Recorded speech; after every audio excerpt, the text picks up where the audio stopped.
Bon Dieu, moi ka béni. Jodi c'est un grand jour.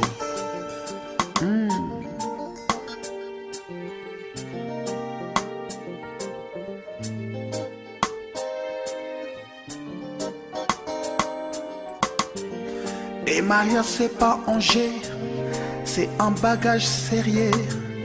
Le mariage est sacré et c'est travail bon Dieu. C'est un bagage divin, c'est Dieu qui créait. Nous qu'a béni bon Dieu, pour tout ça il fait, bah nous. Bonsoir bien-aimés, bienvenue dans votre émission L'homme et la femme, une véritable mission. Je tiens d'abord à vous présenter mes meilleurs vœux pour cette nouvelle année 2018. Une excellente année pour vous et votre famille. Que le Seigneur multiplie ses faveurs envers vous, envers votre maison. Et que vraiment, si l'année 2017 a été difficile, que 2018 soit la plus belle année pour vous et votre famille au nom de Jésus-Christ. Ce soir, je voudrais vous parler justement de la restauration d'un couple brisé. Pourquoi? Parce que oui, Dieu a pour nous des projets de paix, non de malheur. Si l'année passée, vous avez vécu des moments difficiles, nous voulons croire que cette année, la main de Dieu est sur vous et qu'il va visiter votre foyer, qu'il va visiter votre couple. Et pour ce faire, ce soir, j'ai à mes côtés un homme de Dieu que nous avons déjà reçu dans cette émission, qui n'est autre que le pasteur Jean-Claude Kitoko de l'église EIFO à Lost, donc en Belgique. Bonsoir, pasteur. Bonsoir, maman. Permettez-moi aussi de vous présenter mes meilleurs vœux. Merci. Vraiment que le Seigneur vous bénisse, vous, votre épouse, vos enfants et évidemment l'église, et qu'il multiplie aussi ses faveurs envers vous ainsi que l'Assemblée, et que vous continuez à être pour nous une réelle source de bénédiction et pour le peuple de Dieu. Soyez bénis. Merci beaucoup. Je vous réciproque aussi le même vœu, d'autant plus que vous êtes une source de bénédiction, l'homme et la femme, et une bénédiction pour de milliers de familles qui sont sur la terre, qui nous suivent. Nous savons que le diable, pour faire du mal à notre Dieu, il attaque les familles. Parce que les familles sont des représentations de Dieu sur la terre. Et nous croyons qu'à travers l'homme et la femme, beaucoup de familles sont enrichies, encouragées et bénies. Et nous souhaitons une heureuse diffusion cette année et que toute personne qui suivra votre émission, nos émissions, puisse en être bénie.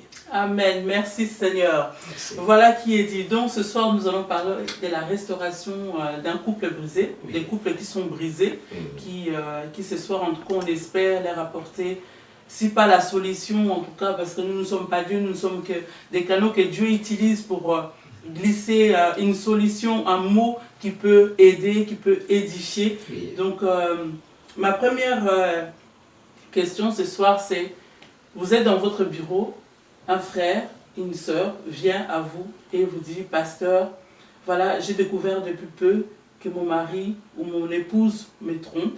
Non seulement il me trompe, mais en plus il dit que il veut quitter les foyers parce qu'il a rencontré quelqu'un ou elle a rencontré quelqu'un et elle veut refaire sa vie. Vous, en tant que pasteur, vous avez une sœur ou un frère qui vient vous voir en tant que père, en tant que berger, qu'allez-vous lui dire? En tout cas, merci pour cette question. Je sais qu'elle est posée par beaucoup de personnes. Certaines personnes me l'ont déjà posée, mais il y a d'autres qui meurent avec cette question dans leur cœur. Nous devons savoir que la Bible dit, si les fondements se sont écroulés, le juste que fera-t-il? Et il y a des familles où les fondements est déjà écroulé depuis longtemps. Alors, la première chose, lorsque quelqu'un vient me voir par rapport à une telle question, des cas d'infidélité, des cas de violence, il n'y a pas seulement infidélité et violence, il y a aussi la mauvaise gestion aussi de biens. Nous voyons parfois la famille, l'homme et la femme peuvent travailler, le monsieur peut aller quelque part pour investir et tout ce qu'il a pris, ça passe à côté. Donc toutes ces choses font partie de ce qui crée des crises dans des couples. Mais par rapport à la question de l'infidélité ou de la violence, je pense que la première chose à faire est de restaurer la confiance. Mais comment? Parce que la sœur vient, par exemple, on va prendre les cas d'un homme qui est infidèle. La sœur vient vous dire, pasteur, donc chez moi, c'est fini. Mon mari vient de dire que, voilà, ça fait quelque temps que je fréquente quelqu'un et je suis fatiguée de notre union, de notre couple. J'ai envie d'arrêter. Maintenant, je me tourne vers cette personne, je vais refaire ma vie. Mais la sœur qui vient vous voir sent en elle-même qu'elle est convaincue que son mariage doit continuer à exister. Et elle vient vous voir justement parce qu'elle a besoin d'une solution. Elle est effondrée, elle est perdue. Qu'est-ce que vous lui dites? Oui, donc je vais entrer en profondeur. Comme je venais de dire, la première chose, lorsque vous vous retrouvez dans une telle situation, ce qui est à faire, c'est d'abord de restaurer la confiance. Et la confiance est un mot latin qui veut dire confidentia. Confidentia veut dire, la confidence veut dire se fier à quelqu'un. Lorsque quelqu'un a été victime d'une infidélité, il y a quelque chose qui sera brisé. Et la première chose qui sera brisée dans cette union, c'est la confiance. Et un couple où on se méfie, c'est déjà un couple qui est voué à l'échec. Donc la première chose, il faut restaurer la confiance. Et lorsque quelqu'un est victime de l'infidélité, la confiance est brisée. Et la personne qui a commis aussi l'infidélité, elle-même aussi a perdu confiance. Pourquoi? Parce que ce n'est pas seulement la victime qui souffre, même la personne qui a commis cela souffre. Dans le sens que quand je vais rentrer dans la maison, je sais qu'on va toujours me rappeler.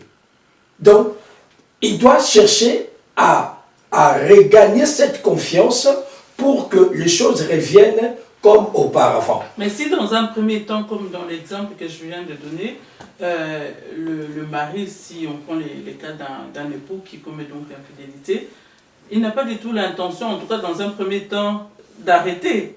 Donc il se sent peut-être bien dans son infidélité parce qu'il a peut-être trouvé, comme on dit, il a peut-être trouvé que l'herbe était meilleure dehors que chez lui. Donc, et là, la sœur est perdue parce que justement, elle se rend compte qu'elle perd le mari parce qu'il est dehors et qu'il se sent mieux. Enfin, du moins, il donne l'impression de bien se sentir et qu'on les traite bien là où il est parti.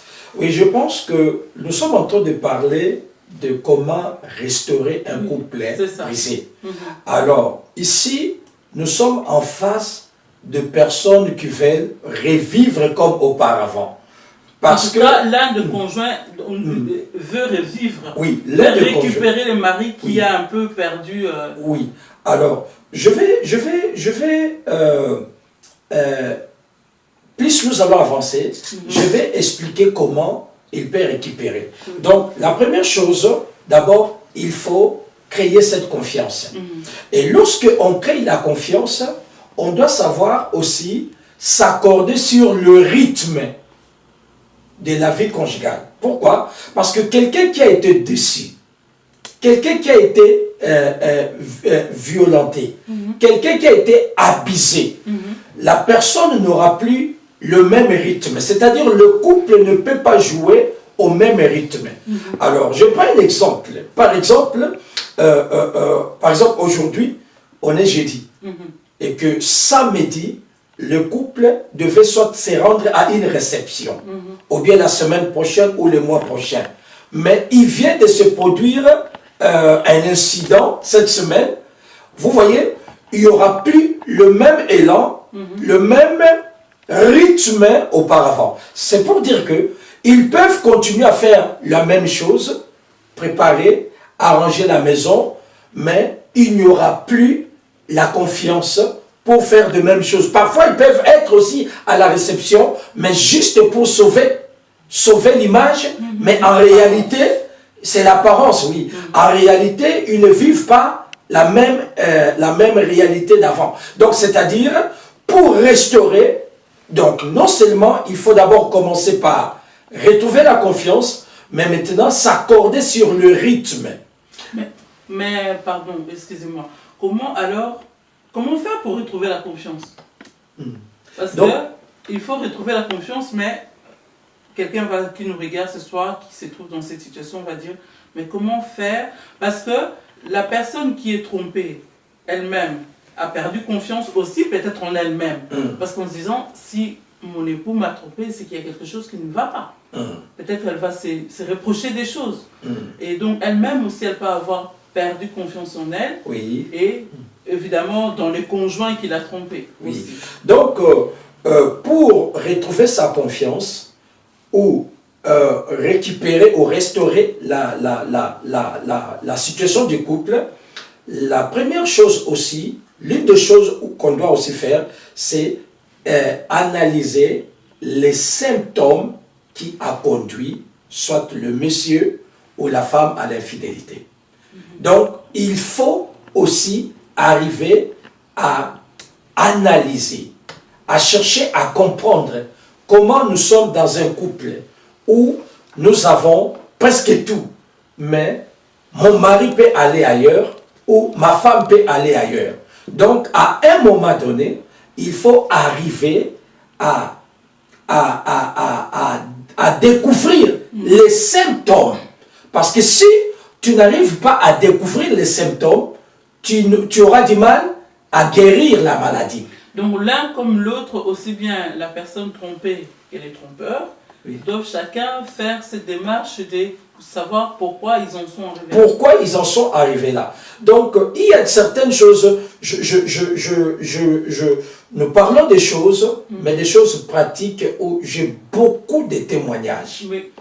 Je peux donner un témoignage que je vécis, on me l'a rapporté dans une kirdam à Kinshasa. Il y avait une femme que je connais très bien. Alors quand je dis très bien, ce n'est pas quelque chose que je raconte comme ça, mais c'est vraiment un vécu.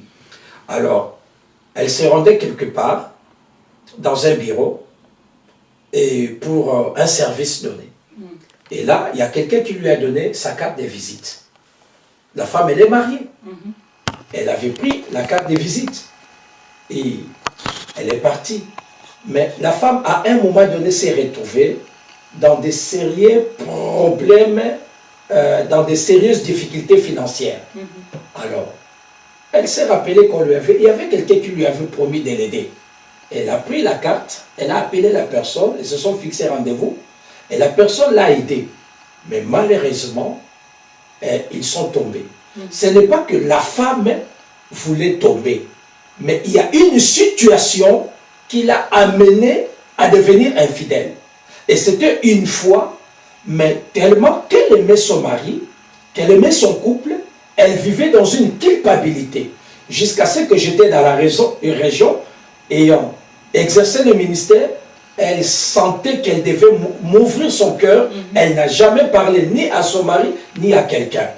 Et ce qui est bizarre aussi, depuis qu'elle avait fait cet acte-là, il y a eu un problème de conception. Quand elle a ouvert son cœur pour me parler, nous avons prié, nous avons brisé les liens et elle a conçu, elle a été libérée. Donc, vous voyez, il y a parfois certaines choses quand on ne cherche pas à connaître les problèmes. Or, quel a été le problème? Parfois, le mari ignore qu'il devait prendre soin de sa femme. Il devait prendre soin de son couple.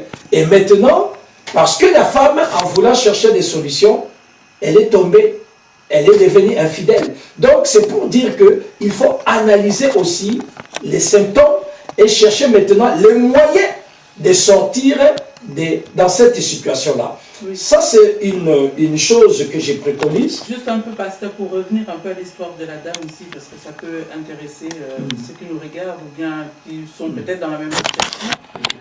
Elle vous a parlé, mais est-ce qu'elle a parlé après à son mari? Est-ce que son mari est quand même au courant, bien qu'elle ait confessé son péché à un serviteur de Dieu, est-ce qu'elle a parlé de cette situation à son époux? Bon, Merci beaucoup pour la question. Vous avez anticipé une pensée qui me revenait dans l'esprit pour restaurer aussi. Donc, c'est bien de rétablir la confiance, mais aussi étudier les symptômes. Mais il faut aussi présenter le mari ou l'épouse qui veulent vous quitter au Seigneur. Parce que vous êtes bien. Vous vous attendez bien, mais soudainement, quelqu'un dit non, je vais te quitter. Alors, c'est déjà un déséquilibre dans un couple. La première chose, c'est aussi prier par rapport à la personne, à votre conjoint. Mais après avoir prié pour la personne, je pense qu'il faut aussi trouver un homme de Dieu qui peut vous encadrer dans cette démarche.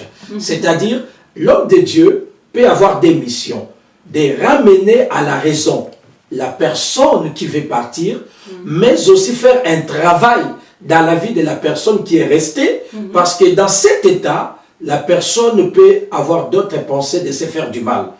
Nous avons, dans un passé proche, nous avons entendu quelque chose, un drame qui est arrivé à Londres, un homme qui avait tué, il s'est suicidé avec ses enfants parce que la femme l'avait trompé. Donc vous voyez, quelqu'un qu'on quitte comme ça, lorsqu'il n'y a pas un suivi, il n'y a pas un soin dans la vie d'une personne, elle peut avoir des mauvaises pensées vis-à-vis de la personne qui part, le conjoint qui part. Donc, pour revenir, je ne voudrais pas insister, mais pour revenir dans le cas de cette femme, par exemple, donc si quelqu'un donc commet un adultère, donc une femme ou un homme, et que là, celui qui a commis l'adultère l'avoue à un serviteur de Dieu, est-ce que, et qu'à un moment donné, la personne se sent tellement coupable qu'elle voudrait que son conjoint soit au courant. Donc c'est quand même, comme vous avez parlé d'encadrement, c'est peut-être mieux alors que la personne n'aille pas le dire tout de suite, tout seul au conjoint, parce que ne sachant pas trop quelle serait peut-être la réaction, parce que c'est quand même un acte de trahison. Et donc, est-ce que vous conseillez, par exemple, si jamais ceux qui nous écoutent sont dans cette situation où l'un des conjoints ou bien la personne qui nous regarde ou qui nous écoute a commis un adultère et qu'il souhaite en parler parce qu'il est pris par la culpabilité, qu'il se rend compte qu'en tant qu'enfant de Dieu, le Seigneur n'approuve pas ce genre de comportement, est-ce que c'est mieux la personne soit accompagnée d'un serviteur pour peut-être encadrer, on va dire, les débats. Oui, les débats.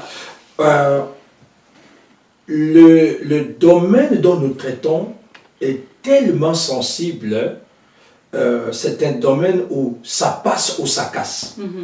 C'est la raison pour laquelle nous devons d'abord, même s'il y a un accompagnement, on doit écouter beaucoup Dieu. Parce que dans certaines situations où si la personne a confessé auprès d'un homme de Dieu et que la personne est sincère, veut quitter cet état pour vraiment se concentrer à son couple, je pense pour moi, ça peut rester là et l'homme de Dieu peut continuer le travail de la délivrance, de cure d'âme, de soutien, des conseils, des enseignements, sans pour autant que le mari le sache ou la femme. Pourquoi? Parce que nous pouvons faire un travail, mais la réaction du conjoint, nous ne savons pas comment gérer cela lorsque la personne va écouter. Parce que notre souci, c'est la restauration et non la destruction. Il peut y arriver qu'on informe à la femme, on informe ou au mari, il dit, ah bon, c'est comme ça. D'ailleurs, la Bible même dit, en cas d'infidélité, on se sépare. Alors là, on n'a pas restauré. Donc, l'homme de Dieu, ou la personne, les frères, la sœur, ou le parent qui seront au courant, ils doivent étudier. Parce que là, on doit aussi connaître aussi comment le conjoint se comporte. Est-ce que c'est un homme qui est coléré? Est-ce que c'est un homme qui est jaloux ou quoi? Alors, lorsque vous allez directement comme ça, balancer la chose, vous risquez de ne pas avoir les résultats qu'on souhaite. C'est la raison pour laquelle, la première chose, le travail qui a été fait, moi-même quand je sens la sincérité, après, ce n'est pas quelque chose où on raconte, on prie, mais chemin faisant, on sent qu'il y a un travail, il y a une racine qui est ôtée. Là, on peut se dire, vraiment faisons confiance à Dieu, continuons comme ça. Mais je sais que beaucoup vont dire que, comme la personne a été trahie, moi je me souviens, la même question, j'ai parlé avec ma grande sœur qui est au Canada, elle a dit non, on m'a trahi, il faut qu'on fait, il faut que je sache. Je dis c'est bien, tu dois savoir, mais tu dois savoir pour quel but, pour restaurer, pour regarder la personne comme meilleure ou bien pour se venger. Alors notre souci c'est la restauration du couple.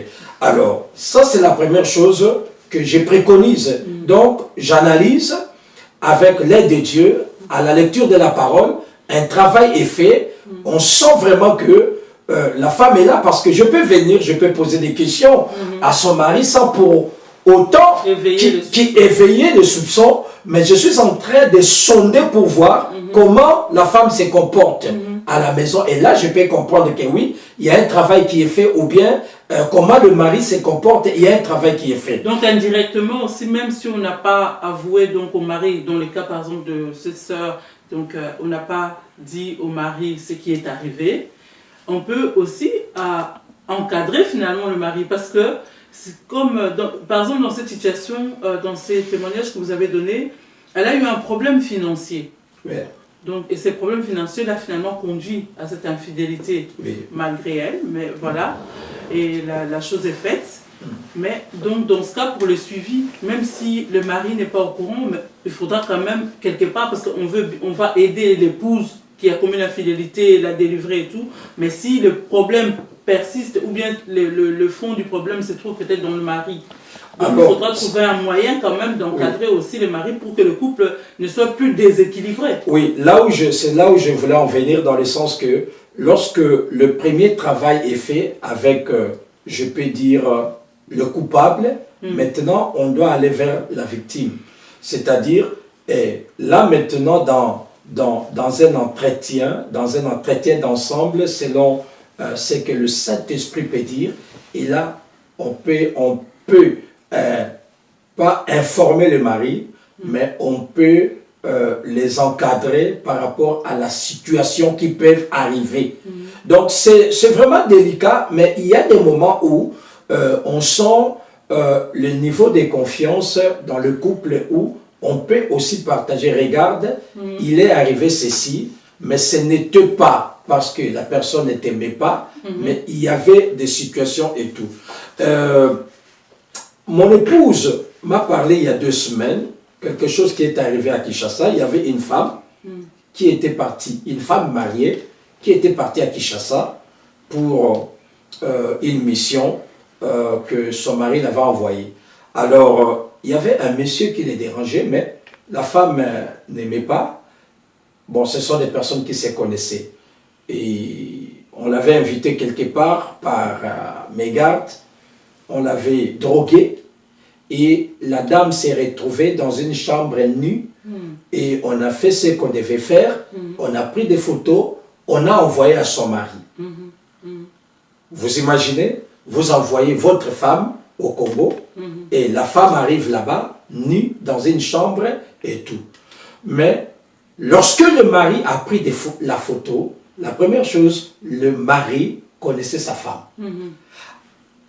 Il a bien regardé la photo et s'est rendu compte que non, quelqu'un qui vient de commettre l'infidélité serait dans un état. Mais je vois dans les photos comme ma femme est inconsciente des choses qui sont en train de se passer.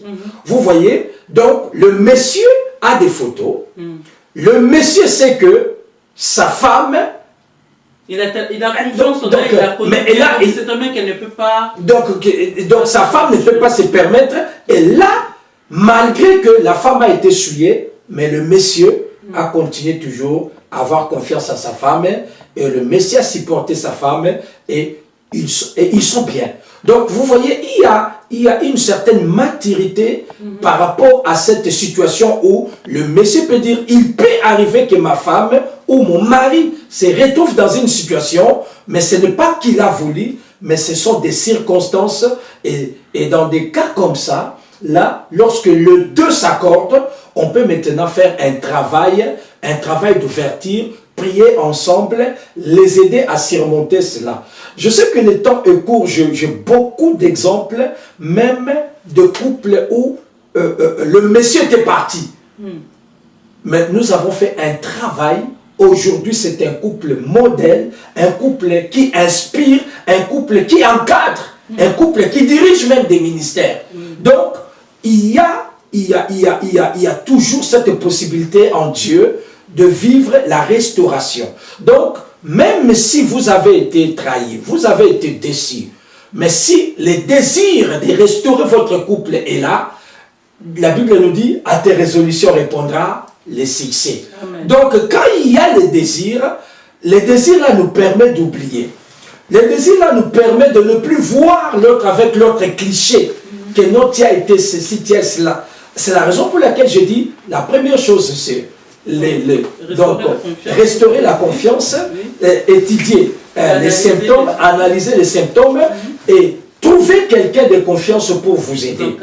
Alors, lorsque maintenant vous trouvez la personne de confiance, la quatrième chose dans la restauration, c'est avouer ses erreurs. Oui, ok. Donc, vous avouez votre erreur. Alors, la cinquième chose, c'est quoi? C'est faire l'effort de progresser. Et à quel moment on demande quand même pardon au conjoint? On demande pardon au conjoint lorsque on a analysé les symptômes et on s'est rendu compte, c'est moi le fautif. Parce que la Bible dit, c'est lui qui avoue ses transgressions et les délaisse, obtient quoi? Miséricorde. Or, la miséricorde, on peut la recevoir de la part de Dieu, mais aussi de la part de ton prochain. Donc, la femme ou l'homme avec qui vous vivez ensemble. Donc, il peut te faire grâce et dire, j'oublie et continuons. Donc, c'est pour dire que la plupart, beaucoup de couples que nous voyons ont aussi connu les problèmes de l'infidélité, de la violence, des abus. Des abus. Moi, je connais même des témoignages où un couple qui s'est récomposé, le monsieur a abusé les enfants de sa femme. Vous voyez, dans cet état-là, comment ta femme peut avoir confiance de toi?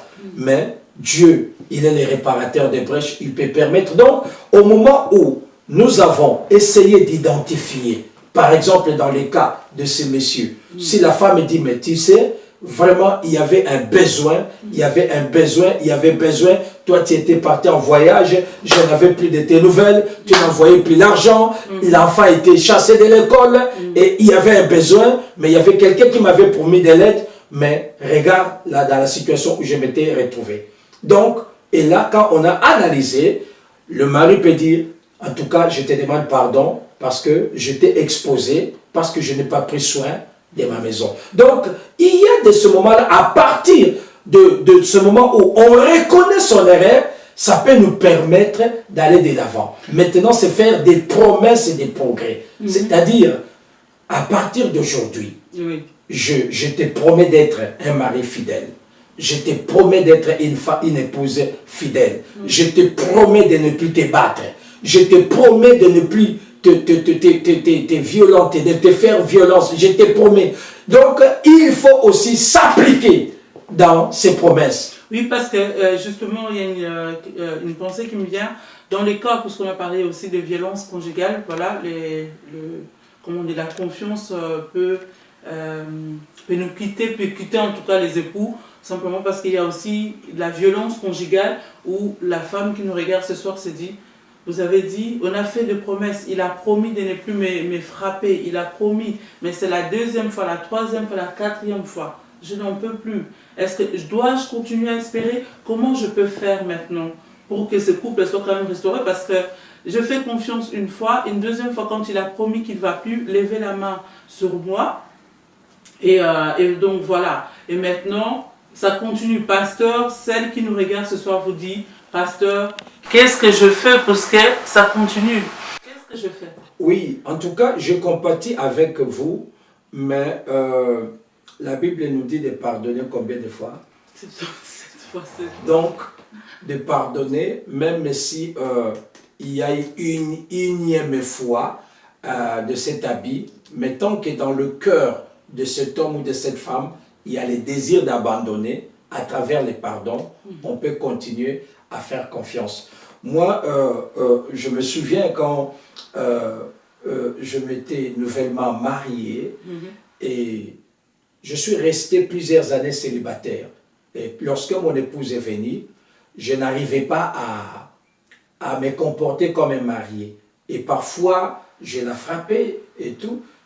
Mais un jour, elle m'a dit, je ne vais pas te quitter ici, mais je préfère que tu me payes le billet, que je rentre au Congo. Cela m'avait touché et je lui avais fait ce vœu-là de ne plus la toucher, ni la faire violence. Et je vous dis, bien-aimés, bientôt on a 25 ans de mariage. Quand je vous dis, je ne me souviens plus. Le jour où j'ai levé ma main, je ne me souviens plus. Donc, c'est-à-dire, nous servons un Dieu, le Dieu des grâces. Il peut faire grâce. Amen. Vous, bien-aimés dans le Seigneur, vous qui nous suivez, si vous avez traversé des moments d'infidélité, des moments de trahison, votre couple ressemble à un temps de violence, je vous promets qu'il y a un Dieu qui peut vous restaurer. Il y a un Dieu. La première chose, restaurer la confiance. Vivez dans la confiance. La deuxième chose, identifier les symptômes. Qu'est-ce qui vous pousse? Il pousse l'autre à toujours à aller dehors. Identifier. Traitez cela. Si vous n'arrivez pas à traiter, associez un homme de Dieu. Associez quelqu'un en qui vous avez confiance pour vous aider. Reconnaissez vos erreurs et faites un effort, travaillez pour la bonne marche de votre couple. Et Dieu vous bénira. Voilà qui est dit. Merci beaucoup, Pasteur Kitoko, et merci surtout pour votre propre témoignage qui va certainement édifier beaucoup, parce que ce n'est pas difficile en tant que serviteur de reconnaître parfois on commet des erreurs, qu'on est des hommes, des femmes, et qu'on n'est pas parfait, et que voilà. Donc ceux qui nous écoutent ce soir, vous avez entendu ce que le pasteur a dit. Chère femme, cher époux, chère épouse, cher homme, si ce soir vous êtes dans cette situation où votre couple bat de l'aile à cause de l'infidélité, à cause de violence, à cause de mensonges, à cause de la mauvaise gestion financière, du mauvais caractère de l'un ou l'autre, ce soir, on vous dit, confiez-vous à l'Éternel, confiez-vous à Dieu, parce que lui, il est capable de changer votre conjoint. C'est lui qui est capable de changer votre statut, c'est lui qui est capable de relever, de tracer un chemin dans les déserts que vous avez traversés en 2017, qu'en 2018, ça devienne un ruisseau. Voilà. Que le Seigneur vous bénisse abondamment. N'hésitez pas, si vous avez des questions, vous voulez réagir à ce qui a été dit ce soir, écrivez-nous sur hfvmission@gmail.com ou téléphonez ou bien éventuellement envoyez des messages sur le téléphone qui s'affichent au bas de votre écran. Soyez abondamment bénis. Bye bye.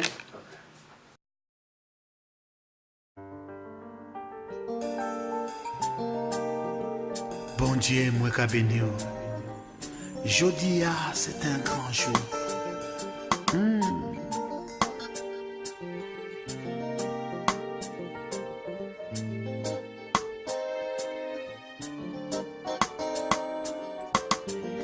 Les mariages c'est pas un jeu, c'est un bagage sérieux. Le mariage est sacré et c'est travail bon Dieu. C'est un bagage divin, c'est Dieu qui créait. Nous qu'a béni bon Dieu, pour tout ça il fait, bah nous.